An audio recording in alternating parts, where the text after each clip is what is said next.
El siglo XX es, a día de hoy, probablemente el siglo más intenso, violento y con más cambios sociales de nuestra historia conocida.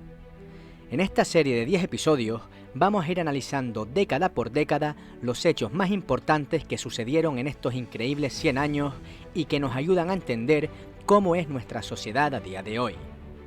Acompáñanos en este viaje por el apasionante siglo XX. ¡Comenzamos!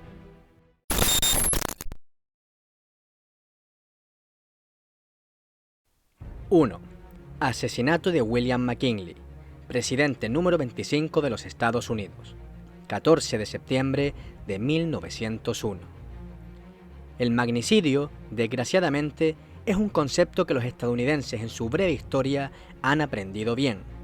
Abraham Lincoln en 1865 y unos años después, James A. Garfield, abrieron la lista de los presidentes asesinados durante el ejercicio de su cargo, lista que cerraría casi 100 años después el reconocido John Fitzgerald Kennedy. Nada más comenzar el siglo, Estados Unidos, bajo el mandato de McKinley, se había impuesto en el tablero internacional como una superpotencia a tener en cuenta. Había arrebatado a España las últimas posesiones de ultramar que le quedaban de su ya añorado imperio.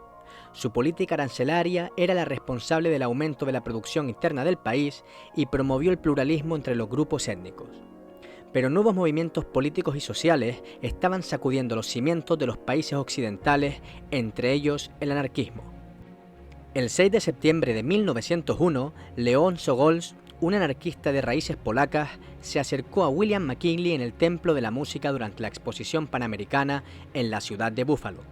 El presidente, creyendo que estaba ante uno de los muchos admiradores que habían ido a escuchar su discurso y a estrecharle la mano, le tendió su mano izquierda, ya que vio que el hombre llevaba un pañuelo enrollado en su mano derecha, pensando que estaba lesionado. Pero el anarquista llevaba un revólver calibre 38 escondido en su mano derecha, el cual disparó 2 veces contra el presidente McKinley, rebotando la primera bala contra un botón e incrustándose la segunda bala en su abdomen, atravesando las paredes delantera y trasera de su estómago. Fue trasladado de urgencia al hospital más cercano, donde lo operaron rápidamente para salvar su vida. La cirugía inicial pareció exitosa, a pesar de que dejaron la bala dentro ya que no la encontraron, ni limpiaron ni cerraron bien la herida. Sin embargo, la salud del presidente comenzó a deteriorarse, muriendo de una septicemia generalizada el 14 de septiembre. El asesinato de McKinley generó una reacción muy fuerte en contra de los anarquistas, provocando el ataque de las masas contra ellos y sus propiedades, así como la creación de programas de vigilancia que finalmente se consolidaron en 1908 como el FBI. También provocó que el Congreso aprobara en 1906 la legislación que designa oficialmente al Servicio Secreto como el organismo encargado de la seguridad del presidente. 2. Primera edición de los Premios Nobel, 10 de diciembre de 1901. Tras una fructífera vida que dejó como legado 355 inventos, entre ellos la dinamita, en 1888 Alfred Nobel, industrial sueco muy ligado a la industria armamentística, se sorprende al leer su propio obituario en un periódico francés. El verdadero fallecido es su hermano Ludwig, lo que provocó el error de los editores del periódico. Pero leer este artículo titulado «El mercader de la muerte ha muerto», se sintió desconcertado y le hizo reflexionar sobre la manera en que el mundo lo veía y cómo sería recordado. Escribió varios testamentos en vida, pero en el último, escrito poco antes de morir, especificaba: «La totalidad de lo que queda de mi fortuna quedará dispuesta del modo siguiente. El capital, invertido en valores seguros por mis testamentarios, constituirá un fondo cuyo interés será distribuido cada año en forma de premios entre aquellos que durante el año precedente hayan realizado el mayor beneficio a la humanidad». Más adelante indica la aportación a qué campos serán premiados: la física, la química, la fisiología o medicina, la literatura, y una parte a la persona que haya trabajado más o mejor en favor de la fraternidad entre las naciones, la abolición o reducción de los ejércitos existentes y para la celebración y promoción de congresos por la paz. En junio de 1900 inauguraba su amigo Ragnar Solman la Fundación Nobel, encargada de gestionar las finanzas y la administración de los premios, así como la promoción internacional de estos, celebrándose un año después, el 10 de diciembre de 1901, la primera entrega de premios. Alfred Nobel dejó también claro en su testamento qué instituciones serían las encargadas de proponer y seleccionar a los candidatos: la Real Academia de Ciencias Sueca para los premios de Física y Química, la Asamblea Nobel del Instituto Karolinska de Estocolmo los de Medicina, la Academia Sueca el de Literatura y el Comité Noruego del Nobel el de la Paz. El 10 de diciembre se entregaba el primer Premio Nobel de Medicina a Emil Behring, inventor de la sueroterapia con antitoxina difterica; el de Física a Wilhelm Röntgen, por el descubrimiento de los rayos X; el de Química a Jacobus van Hoff, por desentrañar las leyes de la dinámica química y de la ósmosis; el de Literatura al poeta Sully Prudhomme; y por último, el de la Paz fue compartido por Frédéric Passy, cofundador de Unión Interparlamentaria, y Henry Dunant, fundador del Comité Internacional de la Cruz Roja. 3. Alfonso XIII asume la corona de España. 17 de mayo de 1902. Alfonso León de Borbón y de Habsburgo-Lorena nació el 17 de mayo de 1886 en el Palacio Real de Madrid. La repentina muerte de su padre Alfonso XII unos meses antes provocó que desde el día de su nacimiento fuese reconocido como rey. Sin embargo, fue su madre, María Cristina Habsburgo-Lorena, la que ejerció la regencia hasta que éste cumplió 16 años en 1902. Alfonso XIII heredó una España turbulenta y con muchos problemas que acabaron forzando el abandono del país por este en abril de 1931 tras las elecciones municipales, elecciones que fueron tomadas como un plebiscito entre monarquía y república. Alfonso pasó su exilio alojado en hoteles de lujo de diferentes ciudades europeas, hasta finalmente trasladarse a Roma, donde falleció el 28 de febrero de 1941. 4. Primer vuelo de los hermanos Wright. 17 de diciembre de 1903. A día de hoy, coger un avión por la mañana y volar a más de 10.000 metros de altura para aterrizar en la otra parte del mundo se podría decir que forma parte de nuestra rutina cotidiana. Pero han pasado más de 100 años desde que dos hermanos de Ohio, Wilbur y Orville Wright, emprendieran el que se considera el primer vuelo con un aparato a motor más pesado que el aire. Siempre vinculados a la ingeniería y a la tecnología, los hermanos abren un pequeño negocio de bicicletas en 1882, diseñando y comercializando sus propios modelos pocos años después. Esto les dotó de una serie de conocimientos técnicos y de experiencia que les impulsaron a diseñar una máquina que les permitiera poder moverse por el aire.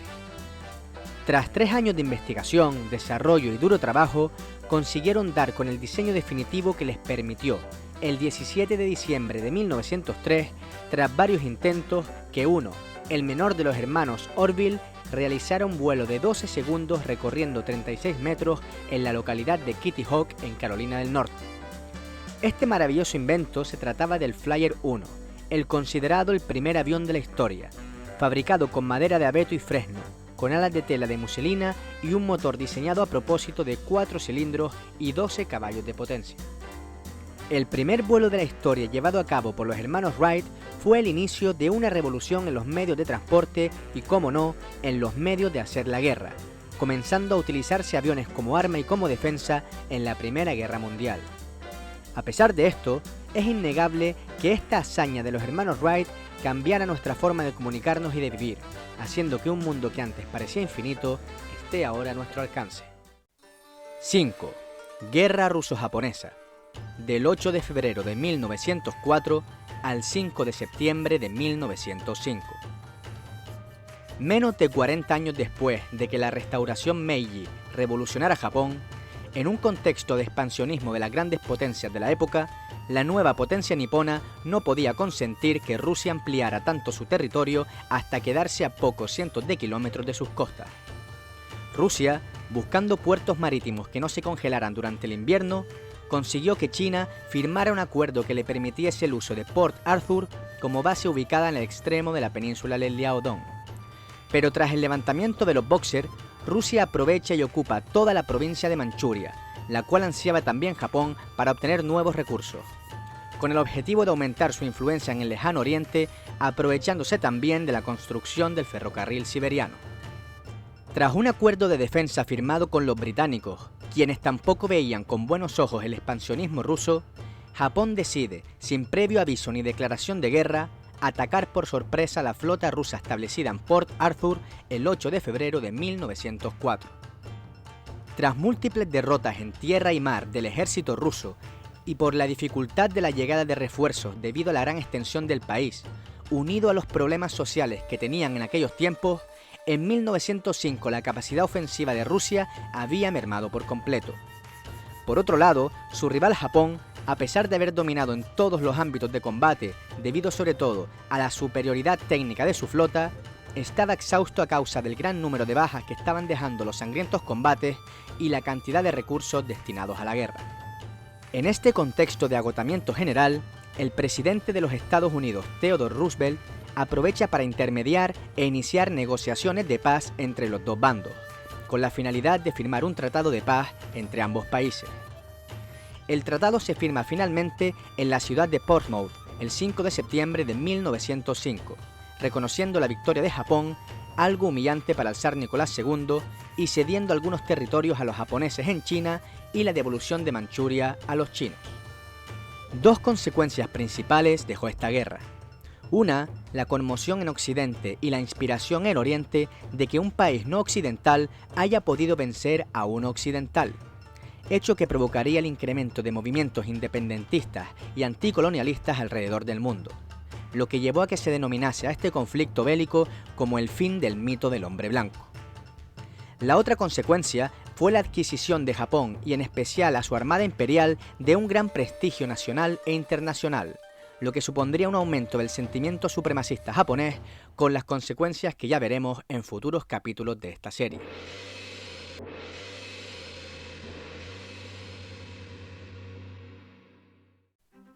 ¡6! Firma de la Entente Cordial, 8 de abril de 1904.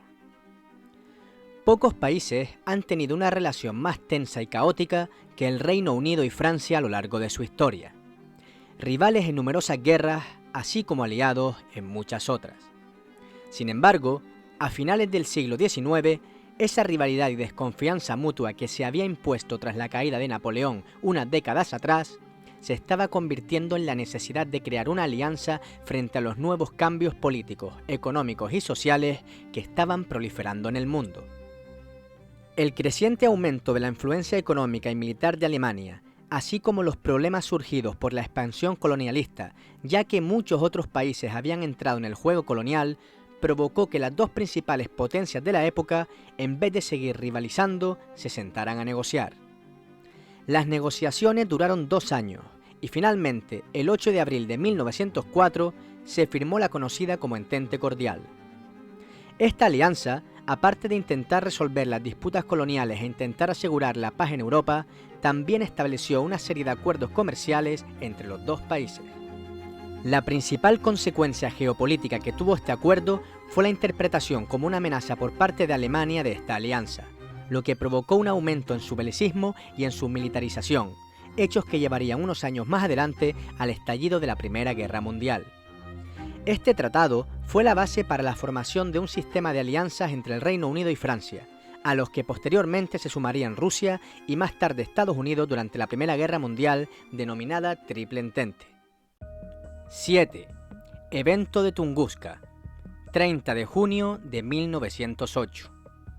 Extracto del periódico Sibir, 2 de julio de 1908. En la mañana del 30 de junio, alrededor de las 9, observamos una ocurrencia natural inusual. En el pueblo de Karelinsky del norte, los campesinos vieron al noroeste, bastante por encima del horizonte, un cuerpo celestial de color blanco azulado extrañamente brillante, que durante 10 minutos se movió hacia abajo. El cuerpo apareció como un tubo, es decir, un cilindro. El cielo no tenía nubes, solo se observó una pequeña nube oscura en la dirección general del cuerpo brillante. Hacía calor y estaba seco. A medida que el cuerpo se acercaba al suelo, el cuerpo brillante parecía mancharse, y luego se convirtió en una ola gigante de humo negro, y se escuchó un fuerte golpe como si cayeran grandes piedras o se disparara artillería. Todos los edificios temblaron. Al mismo tiempo, la nube comenzó a emitir llamas de formas inciertas. Todos los aldeanos se asustaron de pánico y salieron a las calles. Las mujeres lloraron pensando que era el fin del mundo. Mientras tanto, el autor de estas líneas estaba en el bosque a unas 6 verstas al norte de Kirensk y escuchó al noreste una especie de bombardeo de artillería que se repitió en intervalos de 15 minutos al menos 10 veces. En Kirensk, en algunos edificios en las paredes orientadas al noreste, el cristal de la ventana se sacudió. A día de hoy, todavía no se ha logrado dar una explicación a lo ocurrido el 30 de junio de 1908 en Siberia, un evento destructivo cuya onda expansiva fue capaz de aplastar 80 millones de árboles en un área de 2.150 kilómetros cuadrados, romper cristales a una distancia de hasta 400 kilómetros y ser registrado por estaciones sísmicas de todo el mundo. Los estudios realizados hasta la fecha aseguran que la detonación se produjo en el cielo, liberando una energía de 30 megatones, es decir, el doble que las liberadas por las bombas atómicas usadas en Japón durante la Segunda Guerra Mundial. 8. Creación del FBI. 26 de julio de 1908. Tras el asesinato del presidente William McKinley, en Estados Unidos se sentía una amenaza general de los anarquistas. Los departamentos encargados de investigar dicho movimiento y a sus integrantes eran el Departamento de Justicia y el de Trabajo, pero el nuevo presidente Theodore Roosevelt quería más poder para controlarlo. Para ello, instruyó al fiscal general Charles Bonaparte para que organizara un servicio de investigación autónomo que solo tendría que responder ante el fiscal general. Bonaparte contactó con otras agencias, incluyendo el Servicio Secreto de Estados Unidos, para buscar personal capacitado para integrar este organismo, sobre todo investigadores. La Oficina de Investigación, con sus siglas en inglés BOI, fue creada el 26 de julio de 1908 contando con 34 personas, entre las que se encontraban algunos veteranos del servicio secreto. La primera misión oficial de la recién creada Oficina de Investigación fue visitar y realizar encuestas en los prostíbulos como preparación para hacer cumplir la Ley de Tráfico de Esclavos Blancos o Ley Mann, aprobada el 25 de junio de 1910. Tras cambiar de nombre en un par de ocasiones y fusionarse con otras agencias gubernamentales, fue finalmente en 1933 cuando adoptó el nombre que lleva hasta el día de hoy, Oficina Federal de Investigación o FBI por sus siglas en inglés. 9. Portugal se convierte en república. 5 de octubre de 1910. Tras la negativa del ejército portugués de combatir a los casi 2.000 soldados y marineros rebeldes, se proclamó desde el balcón del Ayuntamiento de Lisboa a las 11 de la mañana del 5 de octubre de 1910 la República de Portugal. El país venía sufriendo una situación de crisis y de hartazgo general desde varios años atrás. Fue la ira y la vergüenza nacional por el ultimátum británico de 1890, la alternancia de los dos principales partidos políticos en el poder, la enorme influencia de la Iglesia, la inestabilidad política y social, lo que condujo a que el 1 de febrero de 1908 el rey Carlos I y su heredero Luis Felipe fueran asesinados. El regicidio acabó por abreviar el final de la monarquía al colocar en el trono al joven Manuel II y a enfrentar a los partidos políticos unos contra otros. En 1910, el Partido Republicano se presentaba como el único capaz de devolver al país a la senda del progreso y restaurar el prestigio perdido. El 3 de octubre estalló la revuelta republicana. Aunque esta tampoco contaba con un apoyo popular masivo, el problema era que los monárquicos tampoco gozaban de simpatías suficientes como para hacerle frente. Tras 2 días de combates y ante la falta de apoyo, el rey Manuel II, refugiado en el Palacio de Mafra, huyó desde las playas de Ericeira a Gibraltar junto a toda su familia. Tras la huida del monarca, se crea un gobierno provisional presidido por Teófilo Braga, que duró hasta la aprobación de la nueva Constitución en 1911. También fueron modificados los símbolos nacionales, cambiando el himno y la bandera que tenían hasta ahora por unos nuevos. También declararon la separación entre la Iglesia y el Estado, convirtiendo la nueva República de Portugal en un país laico. 10. Comienza la Revolución Mexicana. 20 de noviembre de 1910. En 1910, México llevaba 34 años de dictadura dirigida por el oaxaqueño Porfirio Díaz, periodo conocido como el Porfiriato. Durante este periodo, México experimentó un notable crecimiento económico y tuvo estabilidad política, así como la mejora de infraestructuras básicas para el país.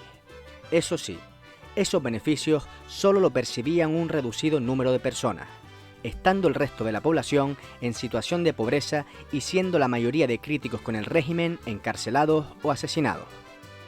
Durante la primera década del siglo XX estallaron varias crisis en diversas esferas de la vida nacional, como la falta de un candidato a sucederle, el auge del nacionalismo y la grave recesión económica a nivel mundial que provocaron un incremento de la oposición al porfiriato. En una entrevista concedida por Díaz en febrero de 1908, el gobernante comunica que no piensa volver a presentarse a la reelección. Sin embargo, llegado el momento, volvió a presentarse a los comicios, a la cual concurrieron también Bernardo Reyes, Benito Juárez y Francisco Ignacio Madero, siendo este último encarcelado, acusado de sedición. A pesar de todo, Madero logra escapar y huir a Texas, desde donde acusó a Díaz de fraude electoral. El 5 de octubre de 1910 proclama el conocido como Plan de San Luis, un plan cuyo objetivo era llamar a las armas a todos los campesinos contra el gobierno de Díaz. Finalmente, los revolucionarios toman las armas el 20 de noviembre de 1910, marcando el surgimiento de algunos líderes guerrilleros como Emiliano Zapata, Pascual Orozco y Pancho Villa. Porfirio Díaz firma su renuncia el 25 de mayo de 1911. Sin embargo, los enfrentamientos entre las distintas facciones de los revolucionarios alargó el conflicto armado hasta 1920, acabando muertos casi todos sus líderes. Nacimientos. Hirohito, 29 de abril de 1901. Leopoldo III, 3 de noviembre de 1901. Walt Disney, 5 de diciembre de 1901. Salvador Dalí, 11 de abril de 1904. Alexei Romanov, 12 de agosto de 1904. Puyi, 2 de febrero de 1906. Hergé, 22 de mayo de 1907. Frida Kahlo, 6 de julio de 1907.